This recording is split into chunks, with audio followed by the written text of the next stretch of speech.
오늘 말씀은 우리의 형통은 내가 잘나서가 아닙니다 라는 제목을 가지고 여러분들과 말씀을 나누고자 합니다. 미국의 케빈 베이컨이라는 사람이 있습니다. 이 사람이 케빈 베이컨의 6단계 이론이라는 것을 이야기했는데요. 이 이론은요, 전 세계에 6명만 거치면 누구든지 알 수 있다라는 그런 이론입니다. 실제로 이것을 이제 증명하기 위해서 마이크로소프트의 에릭 호비치 박사가 이제 자신의 이제 메신저를 가지고 연구를 했다는데요. 마이크로소프트 옛날에 메신저 있었잖아요. 그거 가지고 이제 연구를 했는데 그걸 사용하는 2억 명의 사람들은 평균 6.6단계를 거치면 모두 알 수 있다라는 것으로 이제 증명했다고 합니다. 그래서 이걸 가지고 한국은 어떨까? 한국의 경우는 어떠할까라는 것을 가지고 2007년에 한국의 한 방송국에서도 이제 이 이론을 가지고 실험을 한 적이 있는데요. 이제 당시 이제 제주도 할머니가 이제 강원도 산골의 선생님을 만날 수 있는 단계를 이제 계산을 하고 이제 추적을 해봤다고 합니다. 그런데 우리나라는 몇 단계 만에 이렇게 만날 수 있게 되었다라고 얘기를 했을까요? 찍어보세요. 우리나라는 몇 단계를 거쳐야 만날 수 있을까요? 제주도 해면요, 4단계. 장로님 혹시 5단계. 근데 우리나라는 싱겁게 2단계 만에 만났다고 합니다. 그만큼 우리나라는 좁다라는 것이죠. 이게 어떻게 이렇게 됐는지 모르겠는데, SBS에서 이제 했다고 하는데, 아무튼 우리나라는 그만큼 이제 좁다라는 것을 이제 증명하는 것 같은데요. 그래서 보험업계나 다단계 회사에서는요, 보통 한 사람의 영향력을 3,000명 정도에게 미친다라고 계산을 한다라고 합니다. 저는 이 소리를 들으니 이 사회의 관계성이라는 게 참으로 신기하고 놀랍다는 그런 생각을 하게 되었습니다. 이처럼 우리 사회는 나도 모르게 밀접하게 연결되어 있다라는 것이죠. 이런 세상 속에서 우리는 복음을 흘려보내는 그런 복음의 통로가 되어야 한다라는 사실을 기억해야 할 것입니다. 그래서 각자의 삶은 모두 영향력 있는 삶이라는 것을 기억하고 우리의 각자의 자리가 얼마나 귀한 자리인지 깨닫는 것이 중요하다라고 생각을 합니다. 하나님이 주신 한 개인의 삶은 빈부귀천을 막론하고 의미 없이 존재하는 것이 아니기 때문이죠. 자, 오늘 본문의 주요 인물인 느헤미야는 왕의 술 맡은 관원이었죠. 우리나라에서는요, 이제 왕이 음식을 먹기 전에 먼저 이제 기미를 하는 이들을 기미상궁이다라고 이렇게 얘기를 하잖아요. 그래서 성경의 배경이 되는 이 고대 사회에서도 이제 왕이 먹는 모든 음식을 관리하는 자들이 있었고, 오늘 느헤미야는 술을 맡은 관원이었다라고 합니다. 그래서 술 관원은 먼저 왼손바닥에 이제 약간의 술을 부어서 마심으로써 이제 유해 여부를 이제 판별했다고 하는데요. 그래서 이 술 맡은 관원은 이런 술을 제공할 뿐만 아니라 또 이제 왕의 어떤 그런 국정에 깊숙이 개입할 정도로 굉장히 고위층 관리였다라고 얘기를 합니다. 우리나라의 기미상궁 정도의 그런 수준이 아니라 왕이 흥도 돋궈주고 함께 국정도 나는 한마디로 술친구 같은 그런 느낌이었나 봐요. 그래서 왕에게 있어서는 항상 곁에 둬야 했던 중요한 사람이 이 술 맡은 관원장이었다라는 것입니다. 그런데 어느 날 왕은 이 측근이라는 느헤미야의 얼굴에서 수심을 발견하게 됩니다. 왕의 시중을 드는 사람의 얼굴에 수심이 가득하다라는 것은요, 어찌 보면 굉장히 위험한 일입니다. 여러분들 왕의 입장에서 한번 생각을 해보세요. 왕의 입장에서 볼 때 누군가의 사주를 받거나 그래서 암살을 시도하려고 하기 때문에 아니면 어떤 외압이 있기 때문에 나의 측근이 저렇게 수심이 깊은 건가 할 수 있는 생각을 할 수 있기 때문이죠. 그러나 느헤미야는 왕에게 많은 사랑을 받고 있었는지 오히려 왕은 느헤미야의 상태에 대해서 되묻습니다. 그래서 저는 오늘 이 느헤미야의 이 상황이 왕에게 은혜를 입은 첫 번째 형통이었다라고 생각이 듭니다. 그래서 2장 2절 3절을 보시면 왕이 내게 이르시되 내가 병이 없거늘 어찌하여 얼굴에 슬심이 있느냐. 이는 필연 내 마음에 근심이 있음이로다 하더라. 그때 내가 크게 두려워하여 왕께 대답하되 왕은 만세수를 하옵소서. 내 조상들의 묘실이 있는 성읍이 이제까지 황폐하고 성문이 불탔사오니 내가 어찌 얼굴에 수심이 없사오리까 하니. 자, 느헤미야는 지금 수심이 깊은 이유를 왕에게 이야기하죠. 그리고 왕은 느헤미야가 원하는 게 그럼 무엇이냐? 너의 그 근심이 이것이니 그럼 뭐 해결책을 줘야 될 거 아니야, 왕이니까. 그래서 원하는 게 무엇인지 묻습니다. 그게 느헤미야가 왕에게 입은 두 번째 형통이다라는 것이죠. 4절과 5절 보시면 왕이 내게 이르시되 그러면 내가 무엇을 원하느냐 하시기로 내가 곧 하늘의 하나님께 묵도하고 왕에게 아뢰되 왕이 만일 좋게 여기시고 종이 왕의 목전에서 은혜를 얻었사오면 나를 유다 땅 나의 조상들의 묘실에 있는 성읍에 보내어 그 성을 건축하게 하옵소서 하였는데. 자, 지금 느헤미야는 왕에게 자신이 예루살렘에 가서 이제 도시를 재건하겠다라고 말하며 그것에 갔다 올 수 있게 해달라고 지금 부탁하는 것입니다. 여러분, 오늘날처럼 전용기가 있어서 뭐 하루에 하루 이틀 뭐 업무 보기 위해서 출장 갔다 왔다 할 수 있는 그런 시대가 아니지 않습니까? 그래서 한 번 이동하면 몇 달이 걸릴지 알 수 없는 것이 그때의 상황입니다. 왕의 입장에서 아끼는 측근이 오랫동안 자리를 비운다? 그것은 어떻게 보면 참으로 아쉬운 일일 수 있다라는 것이죠. 그럼에도 그는 느헤미야의 청을 들어줍니다. 그리고 느헤미야는 이제 행정적, 뭐 어떤 재정적 지원을 약속하면서 이제 왕에게 부탁을 하죠. 저는 이것이 느헤미야가 왕에게 입은 세 번째 형통이다라고 생각이 듭니다. 그래서 2장 7절과 8절을 보시면 내가 또 왕에게 아뢰되 왕이 만일 좋게 여기시거든 강서쪽 총독들에게 내리시는 조서를 내게 주사 그들이 나를 용납하여 유다에 들어가기까지 통과하게 하시고 또 왕의 삼림 감독 아삽에게 조서를 내리사 그가 성전에 속한 영문의 문과 성곽과 내가 들어갈 집을 위하여 들보로 쓸 제목을 내게 주게 하옵소서 하며 내 하나님의 선한 손이 나를 도우심으로 왕이 허락하고. 자, 느헤미야는 어떻게 보면 뛰어난 정치가 또 계획가답게 자신이 원하고 계획하는 일에 대해서 지금 모든 지원을 받죠. 처음에는 이것을 어떻게 풀어나가야 될지 근심 때문에 정말 수심이 깊었습니다. 그러나 하나님의 은혜로 느헤미야는 이 모든 것들이 해결할 수 있는 어떤 권한도 갖고 또 어떤 물질도 갖고 이렇게 된 것이죠. 자, 느헤미야의 형통은 하나님이 자신의 일을 이루시기 위해 한 사람에게 어떻게 형통함을 허락하여 주시는지를 보여주는 장면입니다.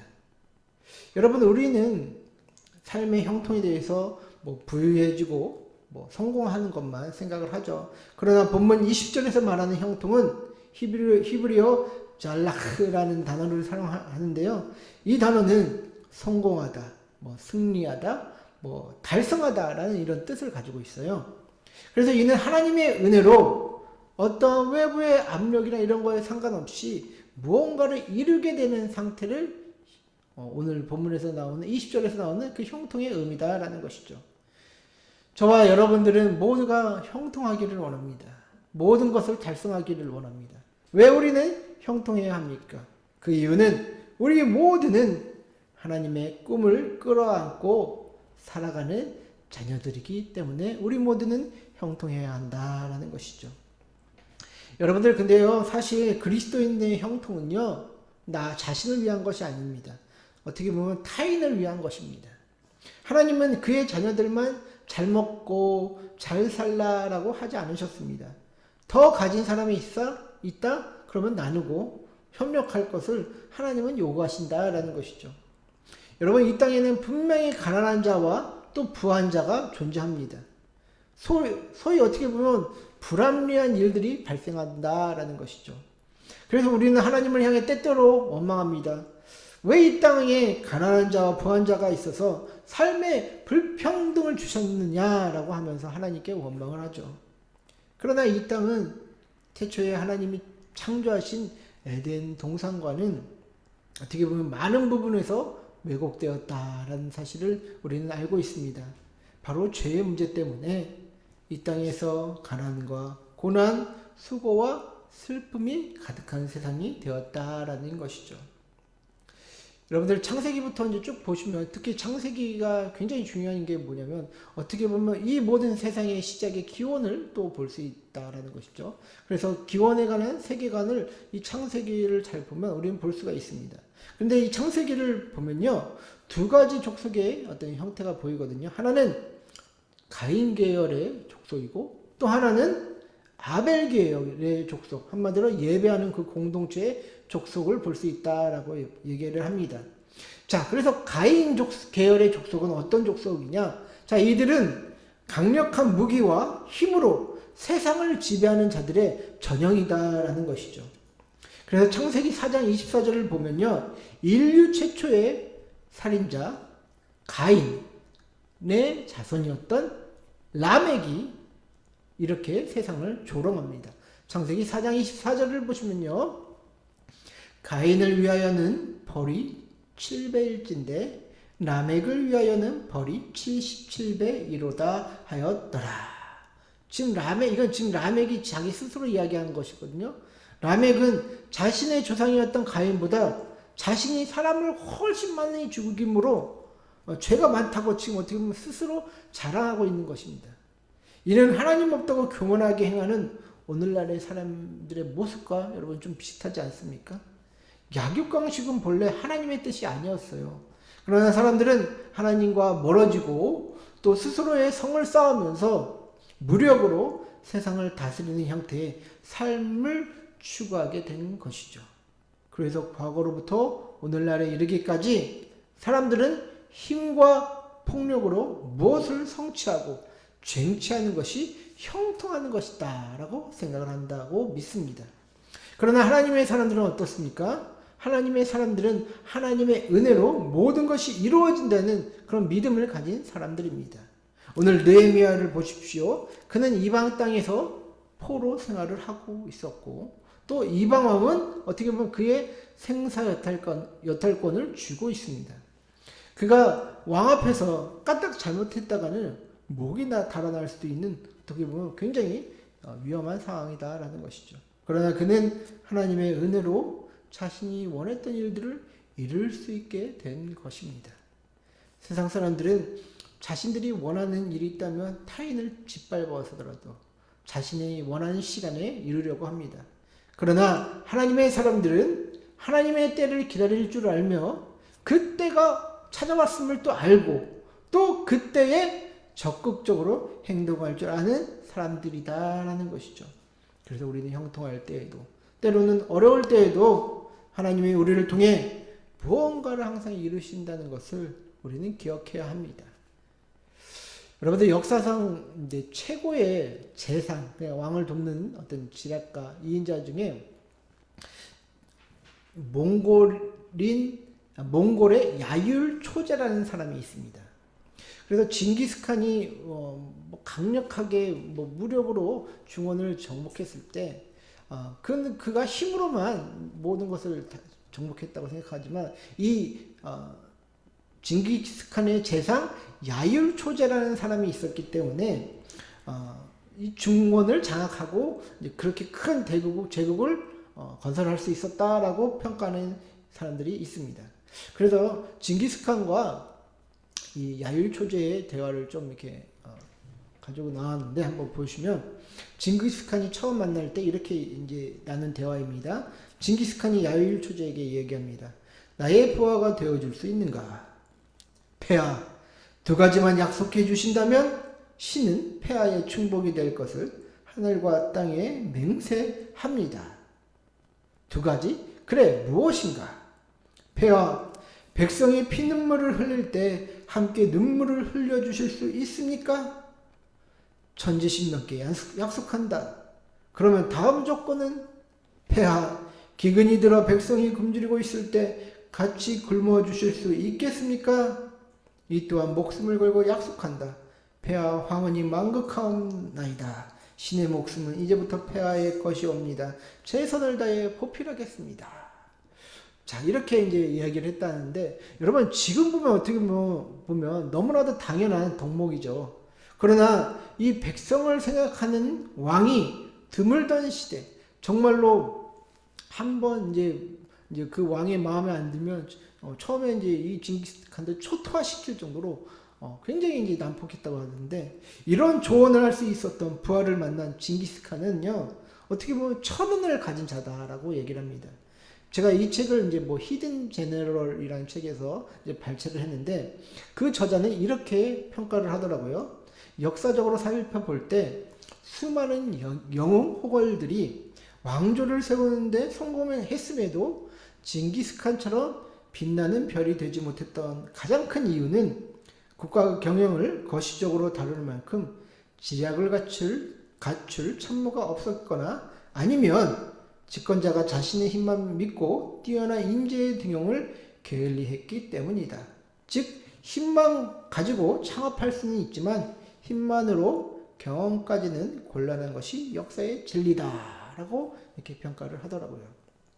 저는 이 말이 참 와닿았던데, 힘만으로는 사람을 잘 다스릴 수 없다라는 그 말이 참 마음에 와닿더라고요. 그래서 저는 이것을 다르게 표현하자면, 리더는 섬기는 리더가 되어야 한다라는 것입니다. 다른 사람 위에 굴림해서 제압하고 이용하는 것이 목적이 아니라 더 나은 길로 갈 수 있도록 인도하는 리더가 진짜 리더고 우리에게 필요한 자들이다라는 것이죠. 바로 우리 예수님이 우리를 위해 자신의 목숨을 바쳐서 구원의 길을 여섰던 것처럼 말입니다. 우리의 리더는 바로 이런 분이셨습니다.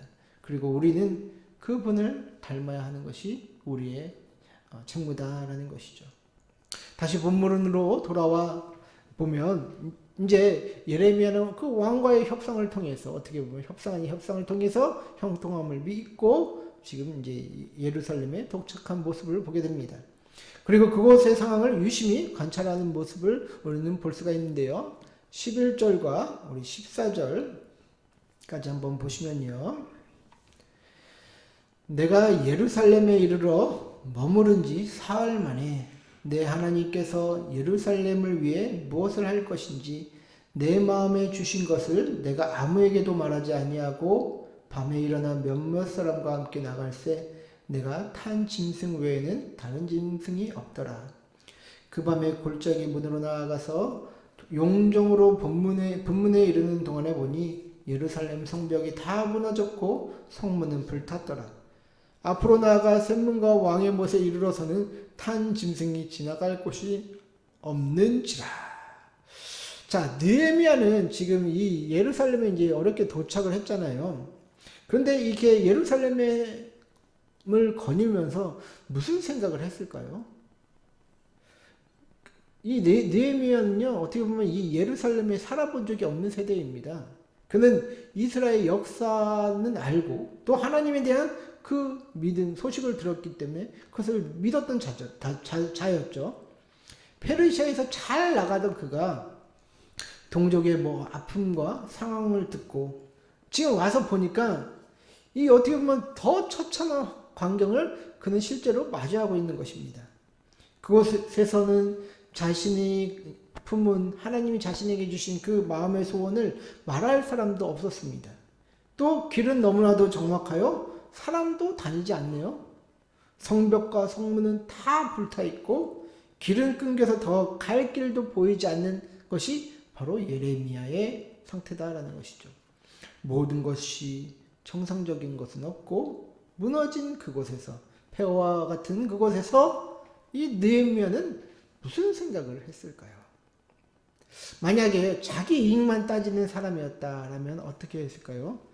야, 이거 손대면 한도 끝도 없을 것 같은데, 그래도 왔으니까 그냥 적당히 하다가 돌아가야겠다라고 하지 않겠습니까? 저 같으면 그럴 것 같아요. 거기에 더해 19절을 보면요, 어떤 사람들이 나옵니까? 호른 사람 산발락과 종이었던 암몬 사람 도비야와 아라비아 사람 게셈이 이 말을 듣고 우리를 업신여기고 우리를 비웃어 이르되 너희가 하는 일이 무엇이냐 너희가 왕을 배반하고자 하느냐 하기로. 자, 어떻게 보면 선한 마음을 갖고 찾아온 느헤미야를 지금 대적하는 세력들이 보입니다. 그들은 정치적으로 느헤미야를 압박하죠. 왕을 배반하고자 한다 하면서 말입니다. 그러나 느헤미야는 자신에게 주신 그 마음의 소원을 강하게 붙잡고 모든 일을 믿음으로 지금 행합니다. 굳이 문제 만들지 말고 그냥 타협하면서 그들과 그러니까 옆 동네 그 총독들과 그냥 정치적으로 야합해도 되는데 지금 느헤미야는 어떻게 보면 이후에 나오는 그 모습은 하나님 주신 그 마음의 소원을 붙들고 자신에게 주어진 그 임무를 다한다라는 것이죠. 여러분 오늘날 이 시대 가운데 하나님 나라의 가치관이 사라지는 이유는요. 바로 이러한 이유 때문입니다. 적당한 타협과 야합으로 자신의 이름만 내려고 하지 공의와 정의를 위해서 행하는 사람이 없다라는 것이죠. 제가 이번 주에 순천에 있는 이제 그 자기주도 캠프 갔다 온다고 했잖아요. 거기가 이제 보니까 대안학교를 근데 교회 목사님이 대안학교를 운영하시는 그런 곳이더라고요. 근데 저는 그곳에 갔다 오면서 많은 생각을 하게 되었는데 일단 대안학교라고 하면 이제 정상적인 교육 과정을 이수하지 못한 그런 친구들이 이제 가는 곳이다라는 일단 그런 편견이 있었고 저도 그런 생각이 내 안에 있었구나라는 것을 이번에 또 깨닫게 되었습니다. 그런데 그곳에서 아이들이 자유롭게 어울리고 또 배우면서 성장해 나가는 이런 모습을 보게 되니까 참 좋더라고요. 아이들이 막 그 공부에 어떤 매여가지고 뭐 학생들 뭐 학교 가면 맨날 자는 애들은 반 이상 있고 공부하는 애들 몇 명 있고 하는 그런 정규 교육이 아니라 정말 자신들이 원해서 움직이면서 하는 그런 모습을 보니 참 좋더라고요. 근데 그 교회 어떤 이제 안에 있는 그런 대안학교도 시설도 되게 안 좋아요. 그런데 그 아이들은 너무 행복해 보이더라고요. 그래서 거기 교장 되시는 목사님과 이제 이야기를 나눴는데 자기네 이제 이 학교가 그 순천에 있는 대안학교 중에서도 시설이 제일 싸고 뭐 시설도 제일 안 좋다라고 얘기를 하시더라고요. 그러면서도 이제 대안학교도 이게 커지는 순간 정규 교육 기관처럼 될 수밖에 없다라고 얘기를 하시더라고요. 어느 대학을 많이 보내느냐가 사람들이 그 학교를 평가하는 기준이 되기 때문이죠. 그래서 자신은 아이들이 많은 경험을 좀 했으면 좋겠다라고 이렇게 말씀하시더라고요. 그래서 이 아이들이 언젠가는 떠나게 될 텐데 여기서 많은 경험을 해서 각자가 가진 실력과 노력으로 이제 어떤 문제들이나 이런 것들을 헤쳐나갈 수 있는 그런 자기들만의 삶을 이 아이들에게 자립심을 키워주는 것이 자기의 어떤 교육 철학이다라고 이제 이야기를 하시더라고요. 그래서 이제 보니까 아이들이 초등학생부터 고등학생까지 이제 한 교실에 있어요. 뭐 많지도 않더라고요. 이제 졸업을 해서 뭐 20명까지도 갔었다는데 지금 졸업을 해서 8명 남아 있더라고요. 근데 이제 초등학생부터 고등학생까지 이제 서로 이제 이해해주고 이런 모습이 처음으로 참 이제 놀라웠고, 그리고 이제 이번에 뭐 아이들한테 도서관 가서 책을 찾는 방법도 가르쳐주고, 또 뭐 투썸이라는 커피숍 가서 이제 뭐 음료수도 마시면서 홀로 이제 공부하는 그런 것도 이제 문화 체험을 했었죠. 그러니까 또 아이들을 또 굉장히 좋아하고 자기들 나름대로 열심히 하는 모습을 보이더라고요.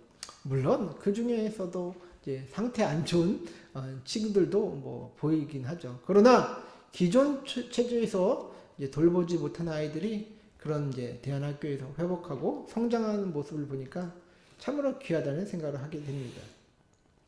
저는요, 오늘날 우리가 왜 형통한 삶을 살아야 합니까? 라고 했을 때, 여러분들, 사람들은 막연하게 무슨 일을 만나든지 만사형통하리라 이렇게만 외치고 있잖아요. 근데 여러분들, 우리는 왜 형통해야 합니까? 라고 했을 때 저는 그렇게 생각합니다. 우리가 형통해야 하는 이유는 하나님의 꿈을 펼치기 위한 통로가 바로 우리들이기 때문이다라는 그런 생각이 들더라고요. 이때까지 우리가 이 사람은 훌륭한 사람이다라고 했을 때 뭐 판검사되거나 뭐 어떤 스티브 잡스 같은 위대한 어떤 창의적인 기업가로서 뭐 이름을 날리는 것이 진짜 성공한 사람이다라고 우리가 얘기를 하잖아요. 그런데 그런 자들이 정의롭냐라고 했을 때는 저는 X다라고 말할 수 있어요. 학창시절에 머리 똑똑해서 좋은 대학을 간 사람들이 더 많은 나쁜 짓을 하고 더 많은 악행을 저지르게 되는 것이 오늘날의 현실입니다. 오늘날 이 사회가 얻은 것은 자기에게 주어진 권한들이 모두 자기가 잘나서 그 자리에 위치했다고 여기기 때문이다라는 것이죠. 그런데 여러분들 만약 아프리카나 우리가 가난한 정글에서 태어났다면 저와 여러분들은 어떻게 살겠습니까? 또한 우리가 불의한 사고를 당해서 장애가 생겼을 때 저와 여러분들은 어떻게 살겠습니까? 만약에 대한민국이 아닌 북한이나 이런 곳에 태어났을 때 우리가 지금 누리는 것들을 누릴 수 있겠습니까? 우리가 현재 누리는 것들은 내가 잘나서 누리는 것이 아니다라는 것이죠. 다 하나님의 은혜와 섭리 가운데 이루어진 것이다라는 것을 믿으셔야 합니다. 그렇게 각자의 위치에서 하나님이 요구하시는 그런 결단들이 있습니다. 그런 결단과 헌신의 삶을 우리가 살아야 한다라는 것이죠. 마지막으로 하나님은 신명기 15장 11절 말씀에 이런 말씀을 하셨습니다. 땅에는 언제든지 가난한 자가 그치지 아니하겠으므로 내가 내게 명령하여 이르더니 너는 반드시 내 땅 안에서 내 형제 중 곤란한 자와 궁핍한 자에게 내 손을 펼지니라. 저는 이 말씀 속에 오늘 우리가 적용해야 할 정신이 담겨져 있다라고 생각이 듭니다. 우리가 잘 먹고 잘 살며 또 어느 정도의 위치에 오르게 된 것, 그것은 우리가 사는 땅에서 곤란한 자와 궁핍한 자에게 베풀기 위한 그런 하나님의 선물이다라는 것이죠. 사랑하는 성도 여러분, 우리가 진정으로 하나님 앞에 살아야 될 것은 우리의 어떤 성취나 이런 것들을 자랑하는 것이 아니라 우리에게 허락하신 그 자리에서 우리가 얼마만큼 하나님의 꿈을 이루어 드렸느냐, 그런 축복의 통로가 되었느냐 하는 것이 우선이 되어야 한다라고 생각이 듭니다. 우리가 건강한 것은 어떻게 보면 약하고 기운 없는 사람들을 돕기 위해 우리에게 건강을 주신 것이죠. 또 우리에게 물질을 주신 것은 가난하고 궁핍한 자들을 돕기 위해 물질을 주신 것입니다. 또 우리에게 어떠한 권한을 주신 것은 주신 권한 속에서 책임감을 가지고 또 타인을 돌아보라라고 하는 그런 하나님의 선물이다라는 것이죠. 여러분들은 이미 잘 해오셨습니다. 그러나 앞으로 더 잘하실 줄 믿습니다. 하나님의 은혜로 날마다 빛의 열매를 맺게 되시는 저와 여러분들 되시기를 주의 이름으로 간절히 축원하고 축복드립니다.